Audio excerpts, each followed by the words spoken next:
নমস্কার বন্ধুরা। এই মুহূর্তে আমি রয়েছি লামাইউরু থেকে যাচ্ছি আমি পাদুম। তো যাওয়ার সময় এই যে নাজারাটা দেখতে পাচ্ছি, পিছনে দেখছেন বরফের পাহাড়। তো এগুলো দেখে কবিগুরু তো জানেন সর্বত্রই আছে, বিরাজমান আছেন। তো কবিগুরুর একটি কবিতা ক্যামেলিয়া, তার কয়েকটা লাইন আমার খুব ইচ্ছে করছে একদম মাঝখান থেকে অংশ বিশেষ বলতে পারেন একটু আবৃত্তি করতে। তো সেই জায়গাটুকুই আমি করব। বীরত্বের স্মৃতি মনের মধ্যে কেবলই আজ আওয়াজ করছে কোলা ব্যাঙের ঠাট্টার মতো। ঠিক করলুম ভুল শোধরাতে হবে। খবর পেয়েছি গরমের ছুটিতে ওরা যায় দার্জিলিংয়ে। সেবার আমারও হাওয়া বদলাবার জরুরি দরকার। ওদের ছোট্ট বাসা, নাম দিয়েছে মাতিয়া।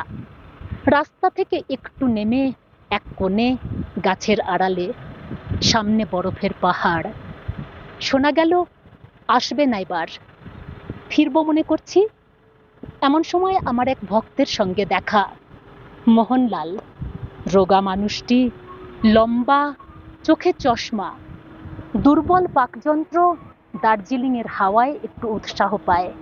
সে বললে, তনুকা আমার বোন, কিছুতে ছাড়বে না তোমার সঙ্গে দেখা না করে। মেয়েটি ছায়ার মতো, দেহ যতটুকু না হলে নয় ততটুকু, যতটা পড়াশোনায় ঝোঁক পাহাড়ে ততটা নয়। ফুটবলের সর্দারের পরে তাই এত অদ্ভুত ভক্তি। মনে করলে আলাপ করতে এসেছি সে আমার দুর্লভ দয়া। হায় রে ভাগ্যের খেলা।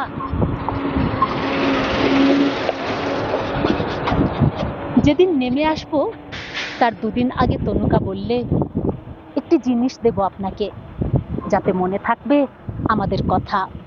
একটি ফুলের গাছ। এক উৎপাত। চুপ করে রইলেম।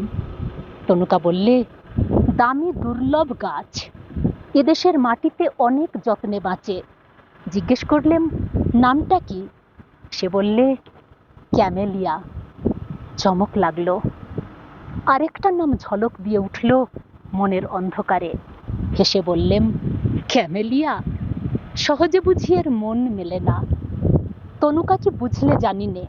হঠাৎ লজ্জা পেলে, খুশিও হলো। চললেম টবশুদ্ধ গাছ নিয়ে। দেখা গেল পার্শ্ববর্তিনী হিসাবে সহযাত্রিনীটি সহজ নয়।